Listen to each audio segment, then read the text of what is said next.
तो जींद उपचुनाव में निर्दलीय विधायक जयप्रकाश ने कांग्रेस उम्मीदवार सुरजेवाला के समर्थन देने का ऐलान किया। जयप्रकाश ने कहा है कि उन्होंने कांग्रेस ज्वाइन नहीं की है, पर वो राहुल गांधी के संदेश पर सुरजेवाला के लिए वोट मांगेंगे। इस मुद्दे पर हमारे संवाददाता विनोद लांबा ने विधायक जयप्रकाश से खास बातचीत की। नया पेच आ चुका है और कांग्रेस ने एक तरह से कहा जा सकता है कि मास्टर स्ट्रोक खेल दिया है। एक बहुत ही बड़ा कद्दावर नाम जींद उपचुनाव के लिहाज से, जिसकी चर्चा टिकट बंटवारे से पहले भी थी और तमाम जो परिस्थितियां हैं अब बदल सकती हैं। हम बात कर रहे हैं कलाय से निर्दलीय विधायक जयप्रकाश जी की, और जयप्रकाश जी हमारे साथ हैं। ये नया पेच क्या है सर? क्या नया पेच है? एक फोटो आपकी मैंने देख रहा था, अहमद पटेल के साथ है। क्या रहा? आपको किसने अप्रोच किया? फाइनली क्या है? देखिए, रात को 11:30 बजे आदरणीय श्री अहमद पटेल जी का टेलीफोन मुझ पर आया कि आप दिल्ली आओ और हमसे बात करो। जब जैसे ही आज मैं 2 बजे उनके निवास स्थान पर पहुंचा तो उन्होंने कहा कि आदरणीय श्री राहुल गांधी जी का संदेश है कि आप जींद में जाओ और रणदीप सिंह सुरजेवाला के चुनाव में मदद करो। तो मैंने कहा कि ठीक है, जब राहुल जी का संदेश है तो मैं उस चुनाव में जरूर मदद करूंगा।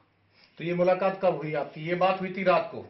आज मुलाकात 2 बजे दोपहर को अहमद पटेल जी से। राहुल जी से मुलाकात नहीं हुई? नहीं, राहुल जी से कोई मुलाकात नहीं हुई। अहमद जी ने कहा है कि राहुल जी से हम 22-23 तारीख को मुलाकात करवाएंगे बाद में। संदेश क्या है कि आप सपोर्ट करेंगे? अभी कांग्रेस आपने ज्वाइन नहीं की है? नहीं, कांग्रेस ज्वाइन नहीं की है मैंने। कांग्रेस ज्वाइन करने का मतलब ही नहीं। अब तो हमने सपोर्ट दिया है रणदीप सिंह सुरजेवाला को इस चुनाव में। समीकरण किस तरह से बदलेंगे? और एक वो कहानी भी थी कि जयप्रकाश के जो पुत्र हैं विकास, उनके लिए लगातार टिकट की बात थी कि कांग्रेस के कहा जा रहे थे तगड़े दावेदार है, नाम भी एक तरह से फाइनल करके पहुंच दिया था। उस कहानी के पीछे क्या है? देखिए, तो कांग्रेस पार्टी की मर्जी थी। कांग्रेस पार्टी ने उस वक्त भी कहा था, वो मुझे चुनाव लड़वाना चाहते थे, मैंने मना कर दिया था। और मेरे बेटे का मैंने कह दिया था अगर वो चुनाव लड़ता है तो मैं उसके लिए काम करूंगा। कांग्रेस पार्टी ने रणदीप सिंह सुरजेवाला सीनियर आदमी था, उसको डाल दिया, तो फिर विकास का तो सवाल नहीं पैदा होता।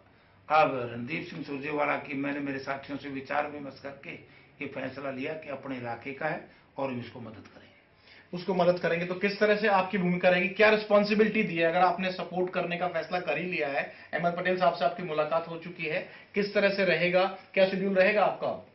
नहीं, मैं अपने सब साथियों को जींद जाकर के बुलाऊंगा, उनको कहूंगा कि रणदीप सिंह सुरजेवाला को सपोर्ट करो, उनकी वोट मांगेंगे।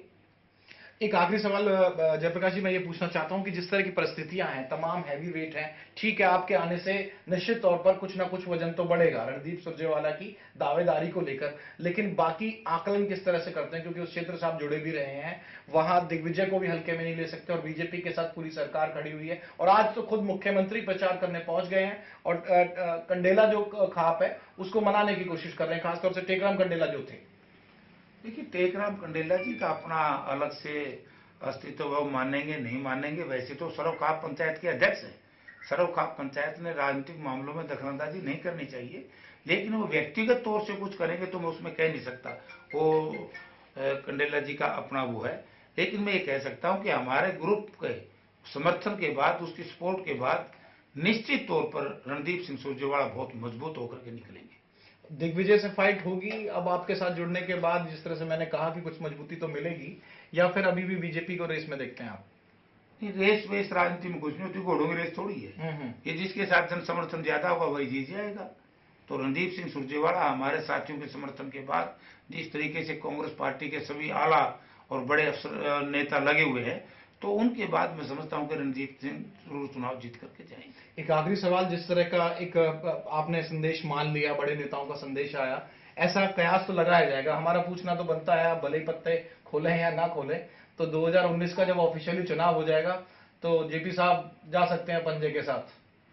उस वक्त बात करेंगे जब चुनाव आएगा। उससे पहले तो ये अनमेच्योर्ड बात है, कोई मिच्योर थोड़ी हुई है बात। मिच्योर होने के बाद ही वो बात करेंगे। सवाल पूछना तो बनता है ना? नहीं, सवाल आप पूछ सकते हैं, हम कह सकते हैं हमने रणदीप सिंह सुरजेवाला का समर्थन किया है और वो भी इसलिए किया है हमारे इलाके का है, तो हम चाहते हैं कि हमारे इलाके से एक अच्छा एक नेतृत्व हुआ करके आए।